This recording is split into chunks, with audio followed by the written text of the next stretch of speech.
오늘은 신앙 성장의 길이라는 제목으로 하나님 말씀을 증거하도록 하겠습니다. 오늘 성경 본문에 등장하는 안디옥이라고 하는 도시는 오늘날 안티키아라고 불리는 도시이고 튀르키예 남부 지방에 있는 주요 도시 중 하나입니다. 그 옛날 헬라 제국 당시 알렉산더 대왕이 죽고 난 뒤에 그의 뒤를 이은 후계자들 중에 셀리우쿠스 왕조를 잇는 그 제국에서 주로 시리아 지역을 다스리게 되었는데, 그 셀리우쿠스 1세의 아버지의 이름을 안티오쿠스라고 하는 이름을 따서 이 도시를 안디옥이라고 하는 이름으로 명명하게 되었던 것입니다. 당시에는 어떤 사람들의 이름으로 도시 이름을 짓는 것이 매우 좀 이렇게 보편화된 어떤 일들이었기 때문에 이 도시도 그렇게 이름이 지어졌던 것이죠. 그래서 이 셀리우쿠스 제국의 이 안디옥을 아주 번영시키는 그런 또 일들이 있었고, 그러다 보니까 이 지중해 동부 쪽에서 매우 큰 도시로 성장하게 됩니다. 로마 제국 당시에 로마가 제일 큰 도시고 그 다음이 알렉산드리아고 그 다음이 안디옥이라고 할 만큼 로마 제국의 3대 도시 가운데 하나였다라고 할 수 있지요. 로마의 그 유명한 폼페이우스 장군도 이 안디옥을 자유 도시로 만들었고, 그러다 보니까 아무래도 많은 민족들이 이 도시로 모여들게 되었다라고 하는 것입니다. 그러다 보니 자연스럽게 유대인들도 이 안디옥에 많이 찾아오게 되었다는 것이죠. 특별히 우리가 지난 앞선 사도행전의 말씀을 통해 기억하듯 이제 스데반의 순교를 통해 기독교의 박해가 심하게 일어났고 수많은 유대인들이 곳곳으로 이제 흩어지게 되었단 말입니다. 그 흩어진 백성들이 도착한 곳 중에 하나가 안디옥이라고 하는 곳이었고, 그러다 보니까 이 안디옥에 상당수의 유대인들이 살게 되었다라고 하는 배경을 가지고 있습니다. 전승에 의하면 이 사도행전을 기록한 이 누가가 아마도 이 안디옥 출신의 사람이었을 것이다 라고 보고요, 아마도 이 흩어진 유대인들에 의하여 복음을 듣고 이 안디옥에서 이 누가 이방인인데 이 이방인인 누가가 그리스도인이 되었을 것이다 라고 보는 것이 좀 일반적인 견해입니다. 여러분, 한번 우리가 그림을 한번 그려보실까요? 예루살렘 유다 땅에 기독교 박해가 심해요. 더 이상 못 살겠어요. 그러다 보니까 곳곳으로 흩어집니다. 흩어지고 도착한 곳이 그부로 안디옥 이런 곳에 이제 도착을 하는 거예요. 그러면 여러분, 흩어진 사람들이 뭘 할까요? 하나님의 말씀을 전하겠죠. 이제 그리스도의 복음이 있는 사람들이잖아요. 그럼 그 사람들 입장에서 여러분 누구에게 자연스럽게 말씀을 전했을까요? 이거는 되게 자연스러운 거예요. 누구냐면 그냥 유대인들이에요. 이게 왜냐하면 이게 너무 당연한 일인데, 이 당시에 유대인들의 사고관 속에서는 여러분 하나님의 언약, 하나님의 축복, 하나님의 은혜, 이거를 이방인들이 받는다라고 하는 거는 이게 생각이 안 되는 거였어요. 그러니까 이게 그 사람들이 나쁜 사람들이라든가 이렇게 고약한 사람들이라든가 이래서 그런 게 아니고, 그냥 그런 기나긴 역사 속에서 유대인들은 하나님은 우리의 하나님이었던 거지 이방인들의 하나님은 아니었던 거거든요. 그러니까 당연하게 이방인들에게 가서 말씀을 전한다 라고 하는 건 이게 되게 자연스럽지도 않고, 이게 가능할까? 불가능한 일이라고 생각을 했기 때문에 자연스럽게 어쨌든 복음을 받아들였지만, 그래도 1차적으로는 유대인들에게 가는 것이 자연스러웠다는 거예요. 그래서 오늘 말씀에 유대인들에게 먼저 말씀을 전했다라고 하는 것이죠. 그러니까 여러분, 하나님의 은혜와 축복이 유대인들에게 있다라고 하는 게 이제 자연스러운 생각이었는데, 그러면 이방인들에게는 없는가? 아니요, 가능했어요. 이방인들에게도. 근데 조건이 있었죠. 뭐죠? 예를 들어 할례를 받는다거나 해서 유대교로 개종을 하면 그 다음에 하나님의 언약과 축복 안으로 들어올 수 있어요. 그러니까 이방인들에게도 없는 건 아니지만 어떤 절차, 할례나 이런 것들을 통해 유대교 안으로 들어와야 이 하나님의 은혜와 축복을 받을 수 있는 거지, 그냥 그런 것도 안 하고 저 밖에 있는 사람들한테는 하나님의 축복이 간다? 이거는 이렇게 생각이 이어지지 않는 거였다라고 하는 것이죠. 그러니까 여러분 한번 생각해 보면은 자, 이제 그리스도의 복음을 통해서 이방인들에게도 하나님의 복음이 전파돼야 돼요. 그게 하나님의 뜻이고 이제 하나님의 때가 된 거예요. 하나님은 이제 유대인만이 아닌 온 열방과 온 민족을 향한 하나님의 말씀과 하나님의 복음이 전파되어지기를 원하셨어요. 근데 이제 그 시작을 해야 되잖아요. 근데 여러분 잘 생각해 보면 제가 말씀드렸죠. 이방인들에게 하나님의 축복과 은혜가 흘러간다라고 하는 건 이게 정말 어색한 그 시대에 그거를 튀어줘야 돼요. 그 물꼬를. 그러면 이제 여러분 이방인 복음 전파의 초기 시기예요. 그러니까 누구도 이런 걸 시도해 보지 않았고 이게 되나? 라고 생각도 못 해봤던 그 시기에 해야 돼요. 이제 하나님의 뜻이 있으니까. 그러면 하나님 입장에서 어떻게 할까요? 예를 들면 이래요. 이방인들 여러분들 잠깐만 와보세요. 이제는 하나님의 율법과 복음이 구속사적인 의미로 이제 온 열방을 향해 펼쳐졌어요. 자, 이게 말씀이 이렇게 되니까 여러분 제 얘기 잘 들어보시고 이렇게 조목조목 설명한 다음에 복음을 전파할까요? 이거는 되게 비현실적이고 그리고 효율적이지도 않은 일이죠. 그러면 여러분 이게 조금 효율성 면에 있어서 이게 조금 이방인 복음 전파가 쉽게 되려면 어떻게 돼야 될까요? 그 사례가 고넬료 사례예요. 고넬료. 그러니까 그냥 되게 하는 거예요. 자, 어떻게 되게 해요? 고넬료에게 환상 보여주죠. 가라 그러죠. 갔더니 고넬료도 환상 봤죠. 그러더니 성령이 부어지죠.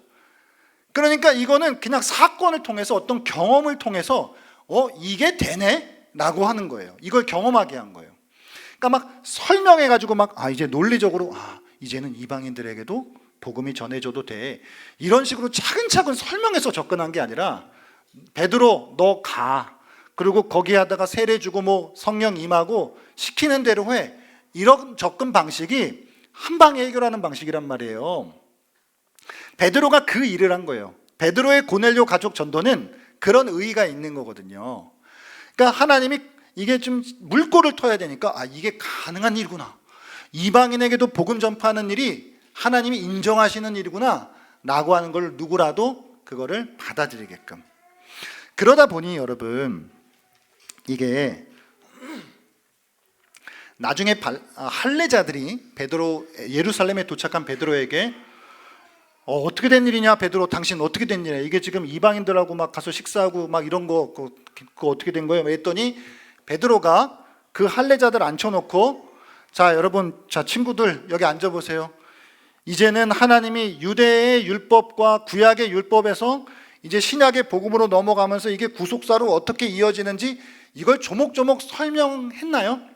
아니 설명을 할 사실은 개념도 없었던 거예요. 그때는 베드로도 사실 몰랐어요. 베드로도 뭐냐면은 자기한테 하나님이 성령이 임하였고 시키는데 안 할 수는 없잖아요. 그러니까 자기가 당한 일을 그냥 이야기해 주는 수밖에 없는 거예요. 성령이 나한테 찾아왔다. 나한테 보여줬다 환상을. 가라 그러더라. 갔는데 준비된 사람들이 있더라. 근데 성령이 임하더라. 이거를 이야기해 주는 수밖에 자기도 이해가 안 되는 걸요. 그러니까 그게 하나님이 행하신 일이잖아. 만약에 누가 막어 이거를 내가 어떻게 막어? 이렇게 얘기해 줄 수밖에 없었던 거예요. 그러니까 하나님이 강권적으로 일하셨기 때문에. 여러분 예를 들면 이런 거죠. 여러분 오늘날 교회가 너무 익숙한 분들한테는 우리가 성경을 하나하나 가르치고 차근차근 복음의 사람으로 만드는 일이 가능하다 치더라도 예를 들어 정말 교회랑은 완전 상관없는 그냥 세상의 그냥 불신자에게 우리가 복음을 전파한다라고 할 때 어떤 방식이 빠를까요? 그 사람 앉혀놓고 잠깐만 우리 성경 공부할까요? 이렇게 되는 거예요. 이게 교리가 신앙의 도리가 이런 거예요. 이러면 함흥 차사요 이거. 안 되는 일은 아니지만 되게 오래 걸리는 일이겠죠. 그러니까 하나님은 때로는 불신자들에게 복음을 전파하시고 복음을 들어가게 하실 때 그 사람의 인생 가운데 특별한 사건이나 경험들을 통해서 만나 주셔요. 그래가지고 저 하나님이 살아 계시네. 하나님 진짜 인정할 수밖에 없네. 그런 어떤 신기한 경험들을 하게 하신 다음에 그래갖고 나오게 하는 거예요. 그 다음에 복음을 배우게 하시는 거예요. 그러니까 이렇게 이제 하는 것이 하나님의 어떤 처음 아무것도 없는 사람들한테 복음을 전파할 때 효율적인 방법이잖아요, 여러분.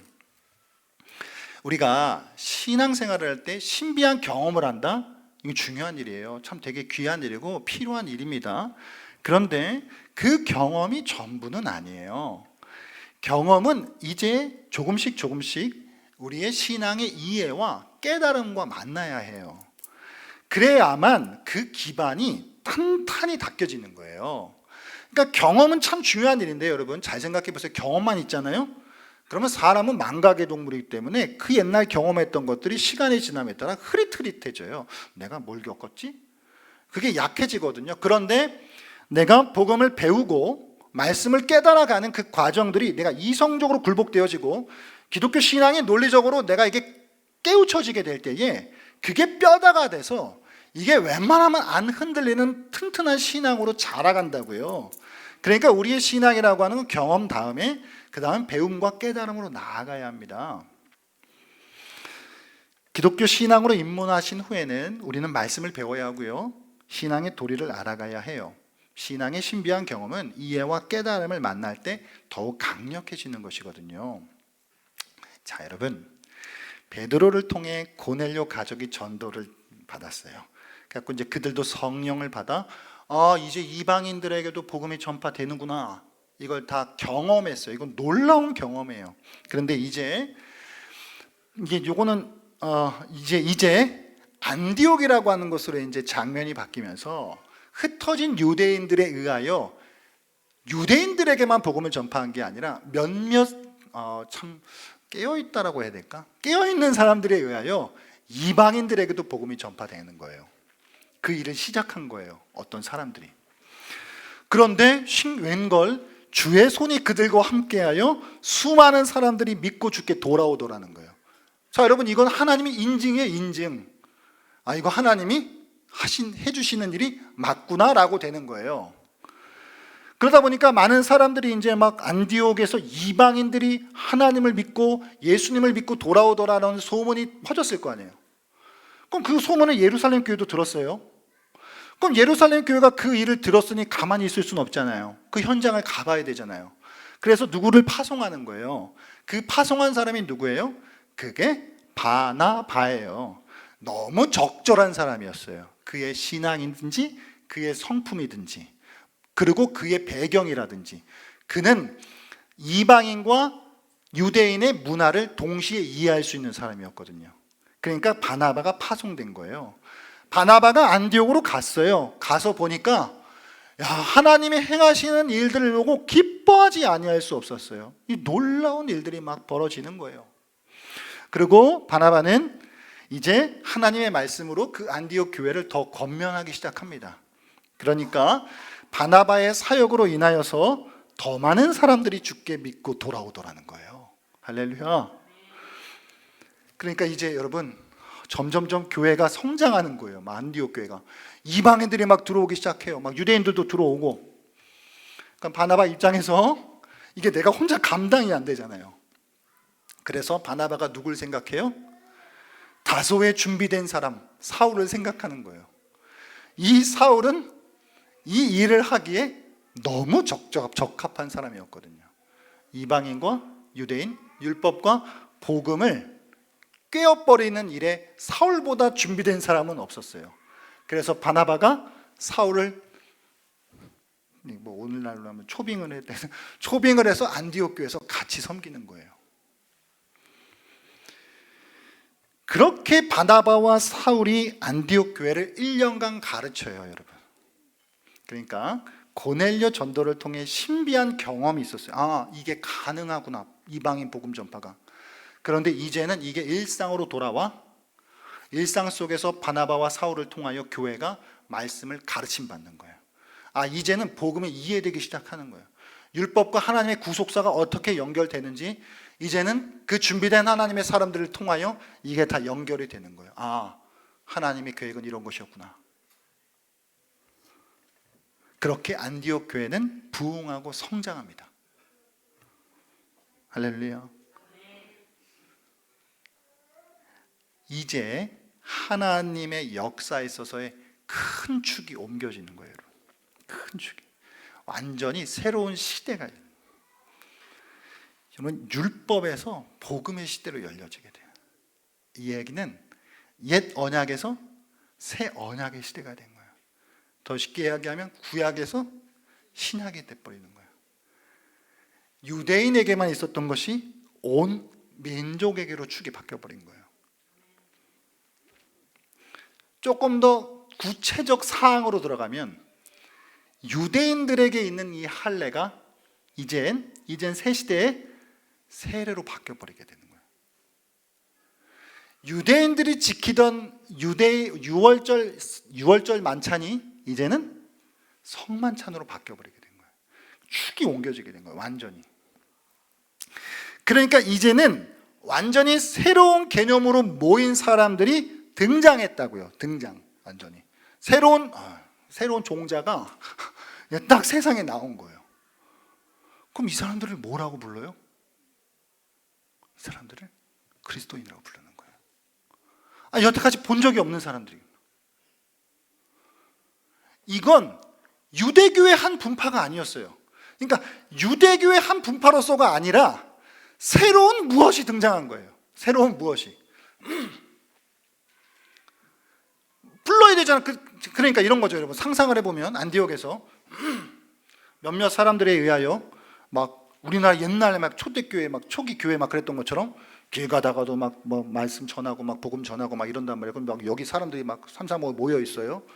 그럼 그걸 보면서 지나가는 사람들이 쟤네들은 뭐야? 뭐 하는 거야? 그랬더니 또 그걸 조금 아는 사람들이 쟤네들 그리스도에 대해 이야기하는 사람들이야. 쟤네들 그리스도인이야. 이렇게 이야기하는 거예요. 이렇게 된 거예요. 그러니까 당시에 헤롯을 추종하는 사람들을 헤로디안이라고 불렀듯 그리스도를 맨날 만나면 그리스도 얘기하는 사람들을 그리스도인이라고 부른 거예요. 이제는 엄격한 조금 어떤 의미에서는 기독교가 진짜 탄생한 거예요. 왜냐면 진짜 교회가 된 거예요. 왜냐하면 예루살렘 교회는 반쪽 교회예요. 유대인의 교회니까. 근데 이게 원래 하나님의 교회는 열방의 교회잖아요. 온 민족의 교회잖아요. 그러니까 안디옥의 교회가 생김으로써 하나님의 교회가 이제 진짜로 완전체가 된 거죠. 그러니까 기독교가 진짜로 시작됐다라고 할 수 있는 거예요. 이렇게 안디옥 교회는 부흥하고 성장합니다. 기쁘시죠? 그런데 예루살렘 교회와 늘 교류가 있었을 거예요. 그러다가 예루살렘 교회의 이 유대 땅에서 아가보라고 하는 선지자가 안디옥으로 오게 돼요. 그러면서 이제 아가보가 어떤 예언을 하냐면 천하에 있을 큰 기근과 흉년에 대하여, 이건 이제 역사적으로도 이제 증명되어지는 이 사료에 의해 증명되어진 일들인데, 큰 흉년이 있을 것이라고 하는 예언을 해요. 큰 흉년이 있으면 다 배고파지잖아요. 그러니까 이 안디옥 교회, 그래도 예루살렘보다는 안디옥이 잘 먹고 잘 사는 동네란 말이에요. 그러니까 이 안디옥 교회의 예수의 제자들, 그리스도인들이 예루살렘 교회를 위하여 재정을 모으기 시작했다는 거예요. 그 마음을 모아, 재정을 모아 그것을 바나바와 사울을 통해서 예루살렘 교회에 전달했다라고 하는 게 오늘 말씀입니다. 안디옥 교회의 이방인들은 이제 비로소 진정한 예수의 제자들이 돼요. 할렐루야. 자, 하나님의 은혜 밖에 있었어요. 우리는 하나님의 은혜, 축복 이런 거는 우리랑 상관없는 일이야 라고 생각했었던 그 이방인들이 이제 하나님의 은혜 언약 안으로, 하나님의 축복 안으로 들어온 게 된 거예요. 이 모든 건 오직 그리스도의 희생적 죽음과 다시 사심을 통해 일어났어요. 그러니 안디옥 교회 성도들은 감사하지 않을 수 없었습니다. 왜요? 하나님의 은혜와 축복은 우리와는 상관없는 것이라고 생각했는데 이제 우리가 그 안으로 들어온 자들이 되었으니 그 다음 자연스러운 반응이 뭐예요? 감사하는 거예요. 그리고 이제는 하나님만을 신뢰하며 살아가겠다라고 하는 자들이 된 거예요. 그들은 그야말로 그리스도인이 된 거예요. 사랑하는 여러분, 그리스도인들은 감사하는 자들입니다. 사랑하는 여러분, 그리스도인들은 신뢰하는 자들이에요. 사랑하는 여러분, 그리스도인들은 감사하는 자들입니다. 사랑하는 여러분, 그리스도인들은 신뢰하는 자들이에요. 사랑하는 여러분, 그리스도인들은 신뢰하는 자들이에요. 사랑하는 여러분, 그리스도인들은 신뢰하는 자들이에요.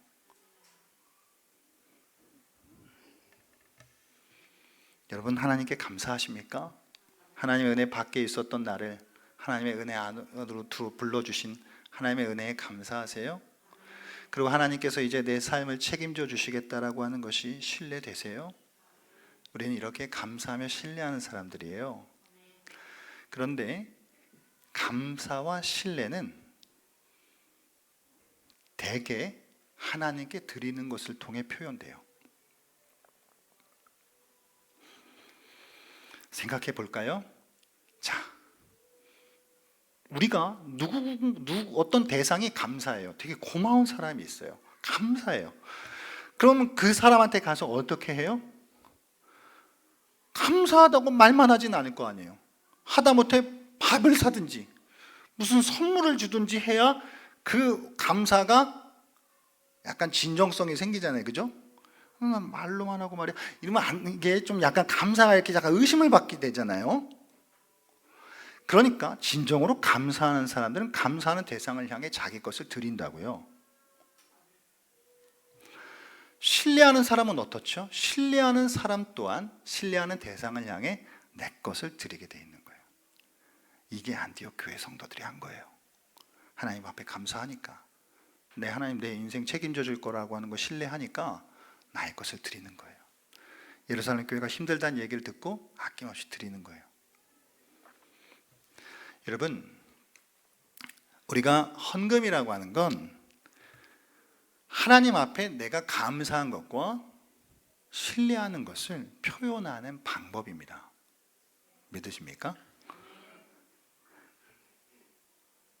하나님을 위해 드릴 수 있는 자는 정말 더 감사하게 되는 것이고, 하나님을 위해 드릴 수 있는 자는 더 신뢰하게 되는 거예요.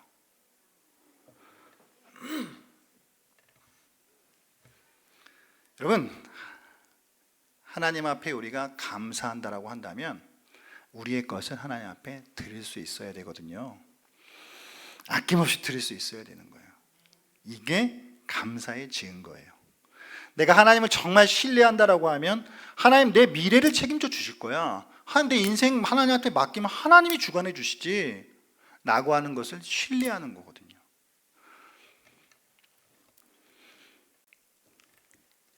여러분, 11조 생활하기 어려우시죠? 11조 생활이 왜 어렵냐면 그렇습니다. 이게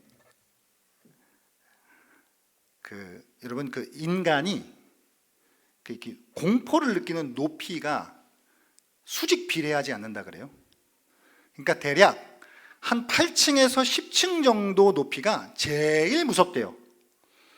그리고 그 이상은 20층이 됐든 63층이 됐든 그거는 의미가 없어진다는 거예요. 그때부터는 약간 추상적 개념으로 바뀐대요.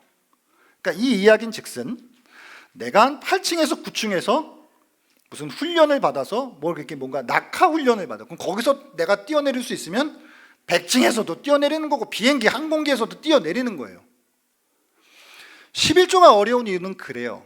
우리의 소유의 10분의 1을 하나님 앞에 드린다라고 할 때 이게 신뢰가 안 되는 거거든요. 근데 이걸 내가 드림으로써 신뢰하면 하나님 앞에 내 인생을 다 드릴 수 있다는 거거든요.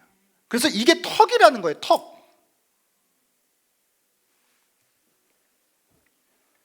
이 턱을 넘으면 진짜 내가 하나님을 신뢰하며 살아가는 삶을 살아갈 수 있다는 것이죠.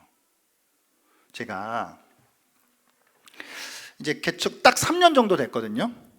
제가 의도적으로 거의 헌금 얘기를 잘 하지 않았어요. 일부러 안 했어요.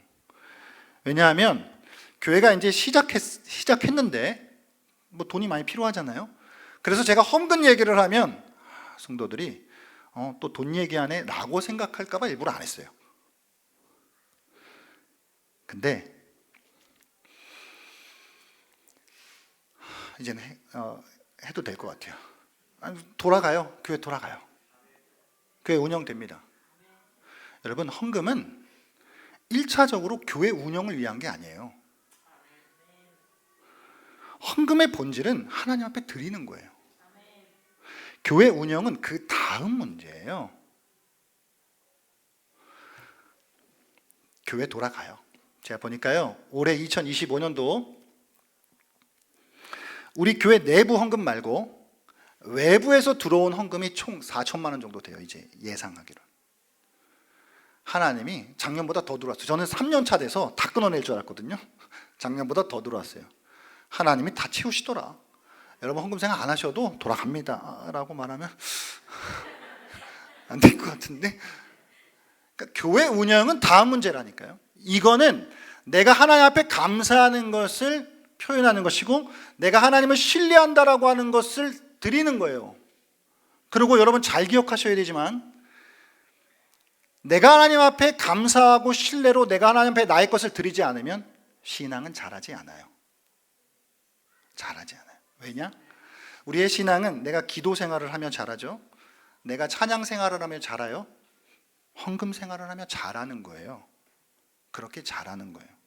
내가 나의 것을 인색하게 내 삶은 내가 끙끙 쥐고 살아가면 신앙이 안 커요. 그러니까 이 문제는 교회 운영 이런 건 그 다음 이야기고, 먼저는 하나님 앞에 하나님과의 관계 속에서의 문제예요.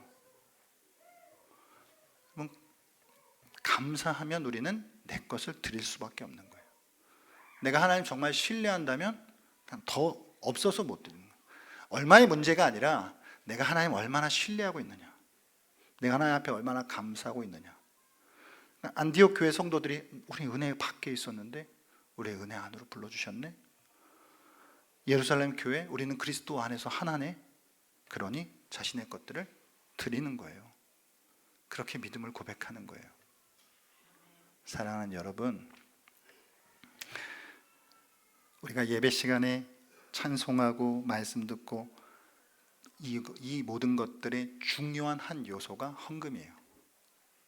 그러니까 이거는 했다 치고 뭐 이런 거가 아니에요. 오해하면 안 되세요. 이건 중요한 한 요소예요. 그렇게 우리가 하나님 앞에 우리의 것을 드리며 나아갈 때 우리의 감사를 더 크게 해주시고 우리의 신뢰를 더 키워주시는 거예요. 그렇게 우리가 자라가는 거예요. 사랑하는 여러분, 한번 생각해 보십시오. 하나님 은혜 밖에 있는 우리를 불러주셨잖아요. 감사하잖아요. 감사한데 이게 가만히 있을 수 없잖아요. 하나님 내 인생 책임져 주신다. 하나님 내 삶을 붙잡아 주신다. 그걸 믿으면 하나님 내 미래 하나님 앞에 드릴 수 있는 거잖아요. 은혜 밖에 있는 우리를 불러주신 하나님의 은혜에 감사하고 그 하나님을 더 신뢰함으로 우리의 것을 하나님 앞에 더 온전하게 드려드리는 삶을 살아갈 수 있는, 그렇게 우리의 신앙이 더 성장해 나아가는 은혜가 있으시기를 주 이름으로 축복합니다.